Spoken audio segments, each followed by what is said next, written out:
মাহদি, আপনি জানতে চেয়েছেন কোরবানি দেওয়ার পর গোশত 3 ভাগ না করে পুরোটা নিজে খেলেও কি কোরবানি হবে? কোরবানি গোশত কি 3 ভাগ করে 1 ভাগ গরিবদের দেওয়া জরুরি, নাকি পুরোটা নিজেরাও খাওয়া যাবে? জামিল মাহাদি, কোরবানির গোশতের 3 ভাগ করা এটা আবশ্যক নয়, মুস্তাহাব। আল্লাহ রাব্বুল আলামিন কোরআন কারীমে যেহেতু 3টা শ্রেণীর কথা বলেছেন, ফাকুলু মিনহা ওয়া আত'আমুল কানিআ ওয়াল মু'তাররা, অন্য আয়াতে আল্লাহ বলেছেন ফাকুলু মিনহা ওয়া আত'আমুল বাঈসাল ফাকির।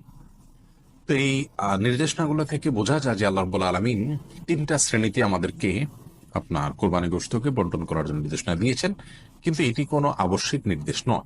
যার কারণে কেউ যদি এটাতে একটু হেরফের করেন, যেমন নিজে একটু বেশি রাখলেন, গরিবকে একটু কম দিলেন, অথবা গরিবকে একটু বেশি দিলেন, নিজে কম রাখলেন, অথবা সবগুলো গরিবকে দিয়ে দিলেন বা প্রতিবেশীকে দিয়ে দিলেন, তাতে কোরবানি হয়ে যাবে। একটু হেরফের করলেও কোরবানি হয়ে যাবে।